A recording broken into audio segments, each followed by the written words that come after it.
औरत का घर। तुम्हें कितनी बार बताया है, मेरे तैयार होने से पहले मेरा नाश्ता तैयार हो जाना चाहिए। शादी के 27 सालों बाद भी मुझसे क्यों बार बार एक ही बात बतानी पड़ती है? सुमन, तुम्हें क्या है? तुम तो आराम से घर पर रहोगी, मुझे काम पर जाना पड़ता है। तुम तो हो कि हमेशा बेवकूफ़ों जैसी हरकत करती हो। अगर तुम यह जानबूझकर करती हो तो याद रखना, मुझसे बुरा कोई नहीं होगा। आज भी रमन का पारा चढ़ा हुआ था।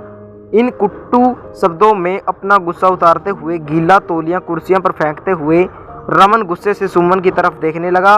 सुमन के लिए रमन का यह बेजवा का गुस्सा कोई नई बात नहीं थी।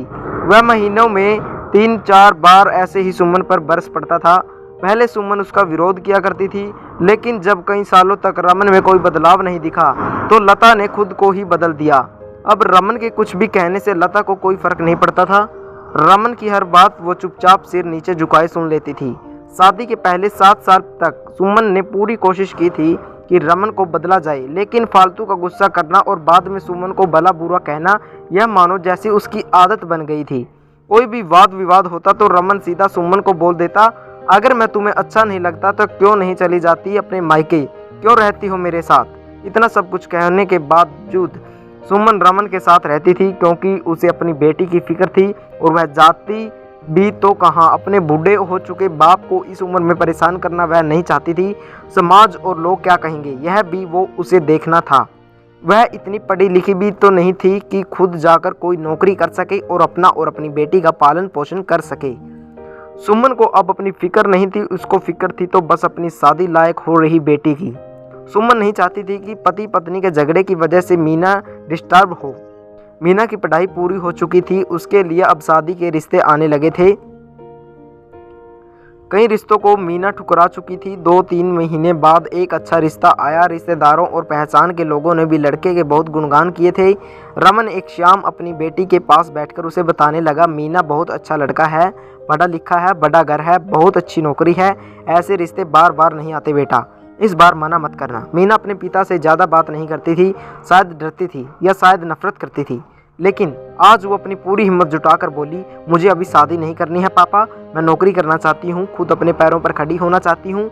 हाँ, तो उसमें क्या बड़ी बात है? मैंने लड़के से बात की है, वह तुम्हें किसी बात के लिए नहीं रोकेगा।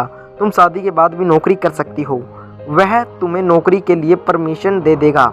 रमन बोला, मेरा नौकरी करना या ना करना उसकी परमिशन पर क्यों डिपेंड रहेगा पापा? मीना ने पूछा, मैं कहा रहा हूँ ना, तुम्हें किसी भी चीज़ की कमी नहीं होगी वहाँ। ऐसे रिश्ते बार बार नहीं आते, इसे ठुकरा मत, बहुत खुश रहोगी तुम वहाँ। रमन बोला, पापा क्यों, मैं इतनी ही खुश रहूँगी जितनी मम्मी इस घर में खुश है। मीना ने सांस भरते हुए कहा, आज तुम्हारी जुबान कुछ ज़्यादा नहीं चल रही?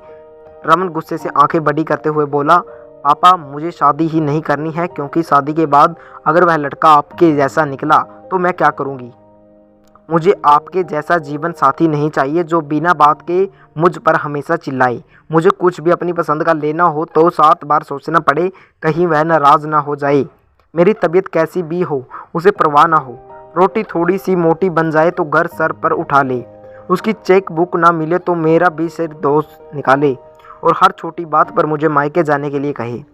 मीना ने अपना दिल खाली करते हुए पापा से सब कह दिया। रमन का गुस्सा 7वें आसमान पर था, लेकिन उसके मुंह से एक भी शब्द नहीं फूट रहा था।